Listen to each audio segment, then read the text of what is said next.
పెళ్ళి వద్దనుకున్నారో ఒకవేళ చేసుకున్నా వీళ్ళు ఒకళ్ళనొకళ్ళు చేసుకోవద్దనుకున్నారో అలాంటి వాళ్ళు మొత్తానికి ఇంట్లోంచి వెళ్ళిపోయి అప్పుడు ఎలాగ వీళ్ళందరినీ ఒప్పించి మళ్ళీ పెళ్లి చేసుకుంటారు అనేది ఈ కథ. మొత్తానికి చివరిలో ఏమవుతుందంటే పెళ్లి కూతురికి పెళ్లి కొడుక్కి పెళ్ళి అవుతుంది, అంటే హీరో హీరోయిన్కి పెళ్ళి అవుతుంది. అది కథ సుఖాంతం పెళ్లిగోల 1. దీనికి కంటిన్యూషన్ పెళ్లిగోల 2, పెళ్లిగోల 3 కూడా ఉన్నాయి. అవి కూడా చాలా బాగున్నాయి.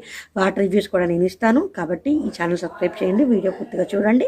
ఆ పెళ్లిగోల 2, పెళ్లిగోల 3 కూడా ఎదురు చూడండి. నేను వాటిని కూడా పోస్ట్ చేస్తాను. చాలా వాళ్ళు అసలు ఇంకా ఏంటంటే పెళ్ళి చెడగొట్టడానికి ఒకళ్ళు చెడగొడదామనుకుని ఇద్దరు కలిసే పనిచేస్తారు. ఆ చెడగొడదామనుకుని కలిసే తిరగడంలో ఒకళ్ళ గురించి ఒకళ్ళు తెలుసుకుంటారు. ఒకళ్ళ మీద ఒకరికి ఇష్టం ఏర్పడుతుంది, ఒకళ్ళ మీద ఒకరికి అభిమానం పెరుగుతుంది. అది అలా రూపాంతరం చెందుతుంది.